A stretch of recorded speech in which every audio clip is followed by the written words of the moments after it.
할렐루야. 153 저녁기도 오신 여러분들을 주님의 이름으로 환영하고 축복합니다. 오늘도 귀하고 복된 이 저녁 시간, 하나님께서 우리 가운데 신실하게 일하심을 목도하는 귀한 시간이 되기를 간절히 소망하겠습니다. 먼저 하나님의 말씀 보도록 합니다. 창세기 20장 1절에서 8절 말씀까지 보겠습니다. 창세기 20장 1절에서 8절 말씀입니다. 제가 받들어 봉독하겠습니다.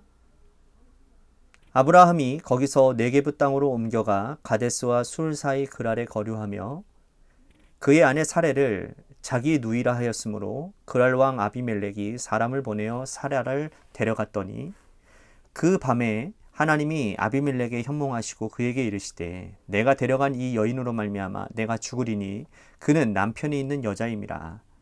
아비멜렉이 그 여인을 가까이 하지 아니하였으므로 그가 대답하되 주여 주께서 의로운 백성도 멸하시나이까.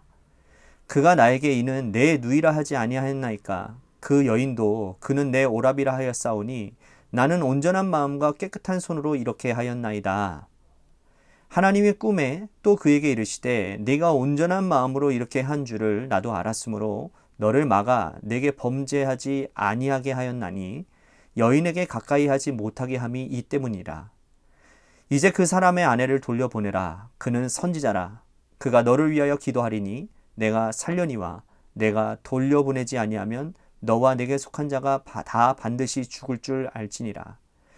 아비멜렉이 그날 아침에 일찍 일어나 모든 종들을 불러 그 모든 일을 말하여 들려주니 그들이 심히 두려워하였더라. 아멘. 창세기 20장에서는요, 세상 사람이 믿는 사람을 향하여 부끄럽게 만드는 그런 이야기가 나옵니다. 오늘 본문은 어디서 읽어본 것 같은 똑같은 상황의 이야기인 거예요. 어디서 봤을까요? 창세기 12장에서 아브라함이 사가를 누이라고 속였던 이야기가 여기서 똑같이 나오고 있습니다. 자, 오늘 말씀 1절 말씀 보겠습니다. 아브라함이 거기서 네게부 땅으로 옮겨가 가데스와 술 사이 그랄에 거류하며. 자, 아브라함은 12장에서처럼 아예 약속의 땅 가나안을 박차고 나와서 이집트로 간 것은 아니었어요. 지금 여기 이 네게부 땅에 거주하였다라는 이 말은 뭐냐면 약속의 땅 최남단 경계선까지 갔다라는 겁니다. 그러니까 양떼, 소떼를 먹여 살리기 위해서 가게 되었는데 그곳에서 거주하던 블레셋 사람들과 함께 거주하게 된 거예요. 그런데 덜컥 겁이 난 거죠. 아, 이 사람들은 하나님을 전혀 모르는 사람들이고 또 그들은 나를 전혀 모를 것이고 또 하나님에 대한 두려움도 없을 것인데 그들이 내 아내 사레를 보면서 그녀를 데리고 가고 나를 죽이면 어떡하겠는가. 고민 끝에 결국은 아내를 누이라고 속이죠. 자, 여기서 우리가 이해되지 않는 것은요, 아브라함의 믿음이 성장하고 좋아진 줄 알았는데 결국에는 다시 원점이라는 거예요. 똑같은 상황이 반복되어지고 있습니다.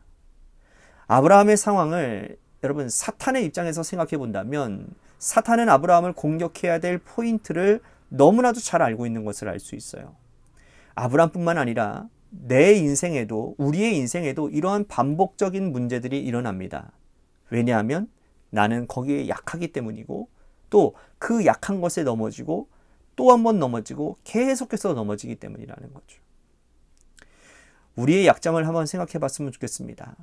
내가 내 약점을 잘 아는데 여러분 사단이라고 모를 리가 있겠습니까?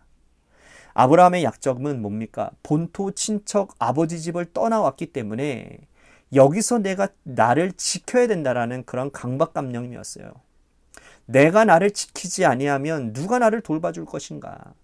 하나님이 지켜고 있다는 것을 하나님이 계속 말씀하셨음에도 불구하고 그는 자신 스스로를 지켜나가야 된다는 아주 지나친 책임감이 여전히 그 안에 있었다는 것입니다.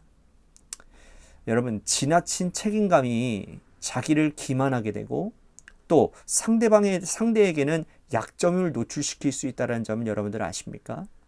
사탄은요, 이런 지나친 책임감을 가지고 공격하는 거예요. 너 두렵지? 응?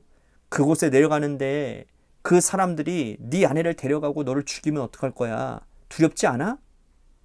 그러다 보니 다시금 옛날 생각이 나는 거예요. 결국 그는 다시 자기 아내 사례를 누이라고 속이게 되는 것이죠.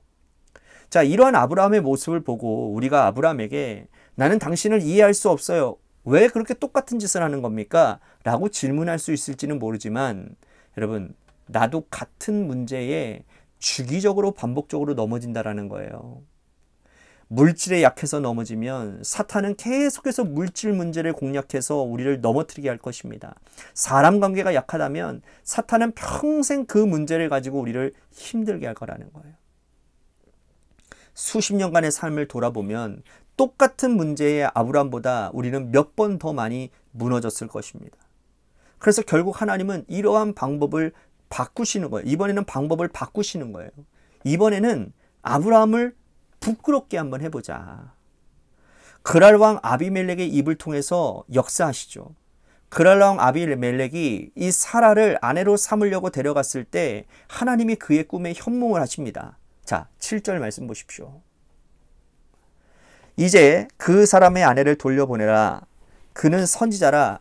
그가 너를 위하여 기도하리니 내가 살려니와 내가 돌려보내지 아니하면 너와 내게 속한 자가 다 반드시 죽을 줄 알지니라. 자, 하나님이 아비멜렉에 나타나셨는데요. 차마 그분의 입이 떨어지지도 않아 민망하기까지 합니다. 부끄럽고 민망하지만 어찌할 다른 방법이 있습니까? 내 자식이 잘못했는데 데려와 살려줘야 되지 않겠어요?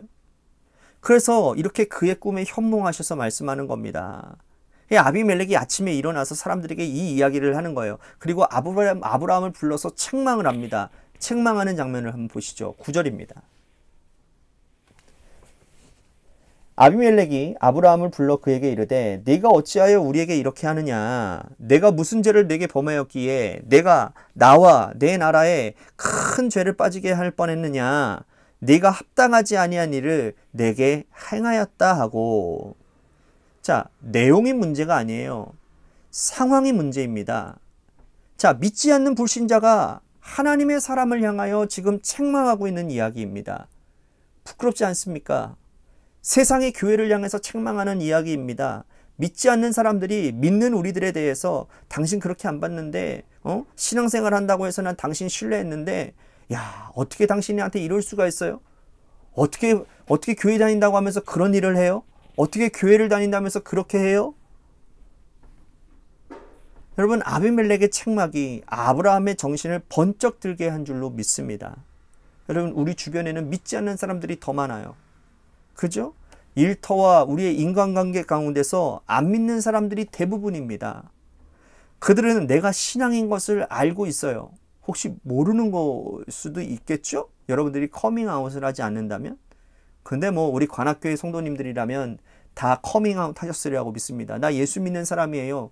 당당하게 그렇게 얘기했을 것이죠.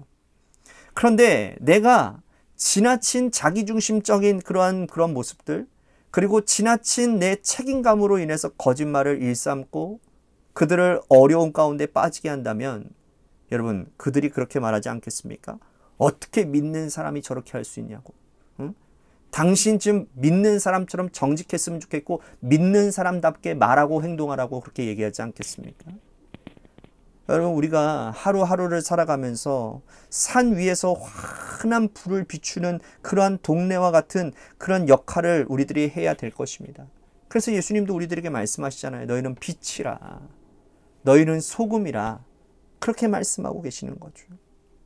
여러분, 믿는 사람들의 삶은요, 결국에는 다 드러나게 되어 있어요.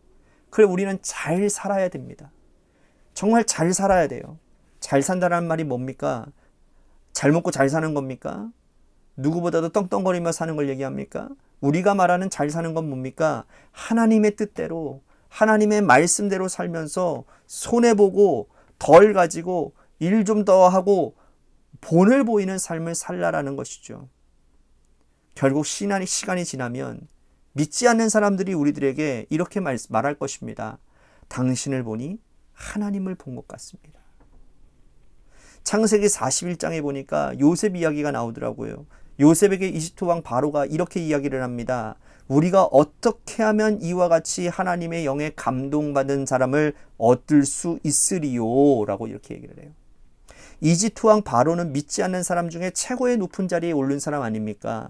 그 사람이 이제 갓 감옥에서 나온 이 청년 요셉을 보고 하는 말이었습니다. 우리가 어떻게 하면 이와 같이 하나님의 영에 감동된 사람을 얻을 수 있으리요. 여러분, 신앙인의 최고의 찬사 아닙니까? 믿지 않는 사람들이 우리를 보고 너를 보니 하나님이 살아계신 것을 믿겠다. 여러분, 이런 말이 신앙인들이 들을 수 있는 최고의 찬사 아니겠습니까? 오늘 우리가 이 말을 들을 수 있기를 간절히 소망하면서 우리가 정말 신앙생활, 정말 믿음생활, 정말 본이 되어지는 삶, 빛과 소금의 역할을 잘 감당할 수 있는 은혜를 달라고 오늘 이 시간 우리 같이 말씀을 생각하면서 기도하시기를 바라겠습니다. 또 한 가지 이 나라와 이 민족을 위해서, 또한 우리 관악교회를 위해서 기도해 주시고요. 또한 육신의 질병으로 고통당하고 있는 우리 김순환 권사님을 위해서 간절히 기도해 주시고, 마지막으로 여러분들의 삶의 자리와 여러분들의 자녀들을 위해서 기도하시다가 이 시간 돌아가시기를 바랍니다. 노래 끝날 때까지 우리 같이 합심하여 기도하도록 하겠습니다. 기도하시겠습니다.